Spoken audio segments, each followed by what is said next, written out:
What you're about to see is not a cannon. It's not an artillery piece, and yet it fires a 20mm round.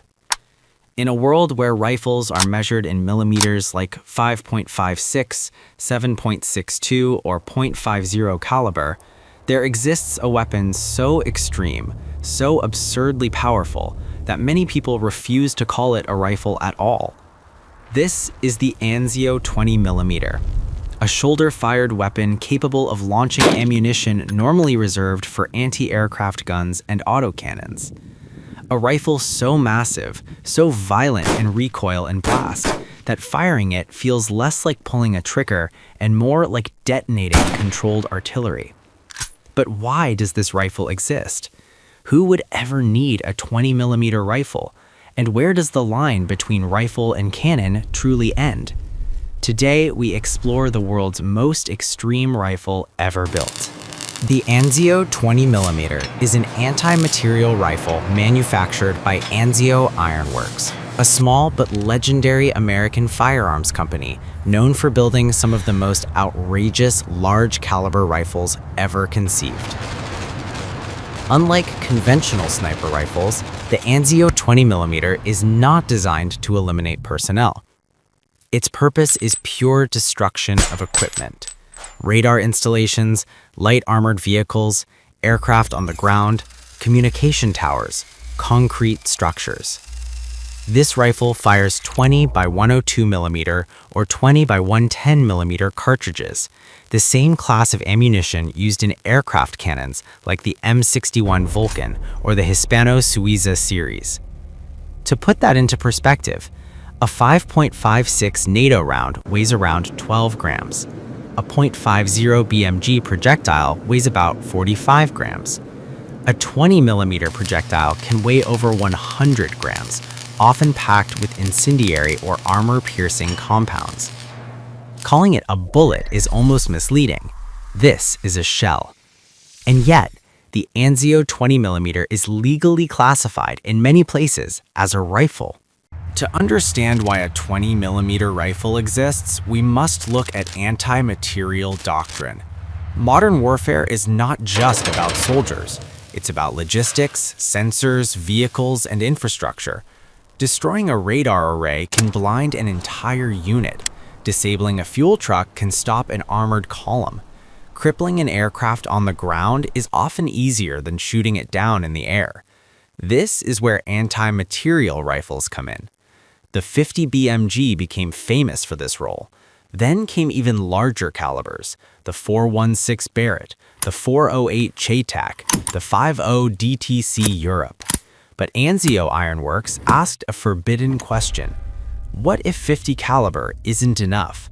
What if the target is too hard, too far, too protected? The answer was 20mm. At first glance, the Anzio 20mm looks like a science fiction weapon. It is massive, longer than most rifles, heavier than many machine guns. But every part of it exists for one reason: survivability for the shooter. Because firing a 20mm shell from a rifle is not trivial. The recoil energy is enormous. The muzzle blast is concussive. The shockwave can rattle teeth. To manage this, the Anzio 20mm uses a huge multi-port muzzle brake, extreme weapon mass to absorb recoil, a bolt-action system designed for strength over speed, often a tripod or bipod-mounted firing position. This is not a rifle you snap-shoot. This is a rifle you prepare to fire. Each shot is deliberate, calculated, controlled. People who have fired the Anzio 20mm often describe the experience with one word: violent. Not painful, violent. The sound alone is deafening, even with hearing protection. The muzzle blast kicks up dust, debris, and shockwaves. Observers standing too close can feel it in their chest. And yet, thanks to its design, the recoil is surprisingly manageable, at least compared to what you'd expect. But make no mistake, this is not a casual range rifle. This is a controlled demolition device with a trigger.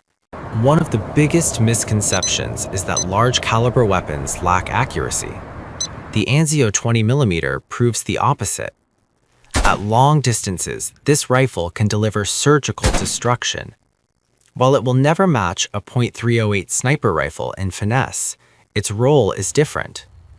Accuracy here means hitting exactly the piece of equipment you want to erase: a radar dish, an engine block, a hardened emplacement.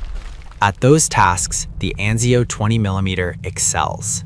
Perhaps the most shocking aspect of the Anzio 20mm is this. In certain jurisdictions, civilians can legally own one. This has sparked massive debate. Is it a rifle or a destructive device?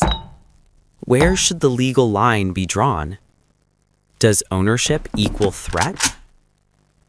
Supporters argue it is bolt action, extremely expensive, impractical for crime, used responsibly by collectors and enthusiasts.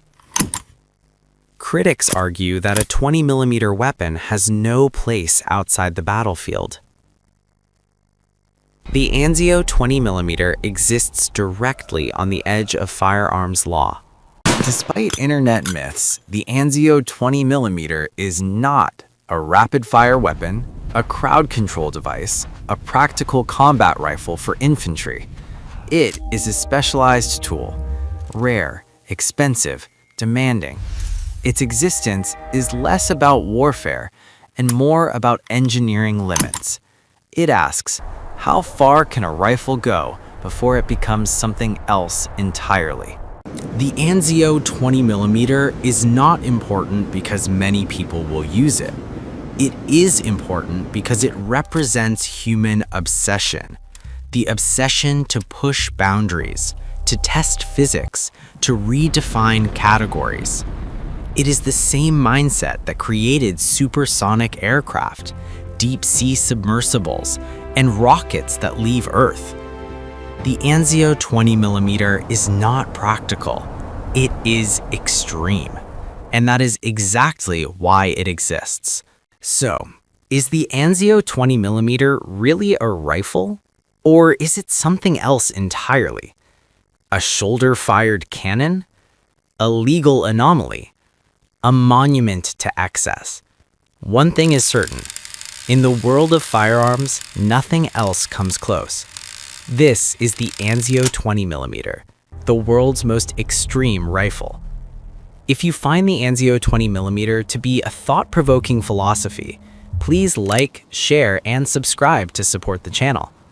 If you want to continue exploring unique gun concepts, misunderstood weapon systems, and the technical and historical stories behind each gun, don't forget to subscribe to the channel and turn on notifications.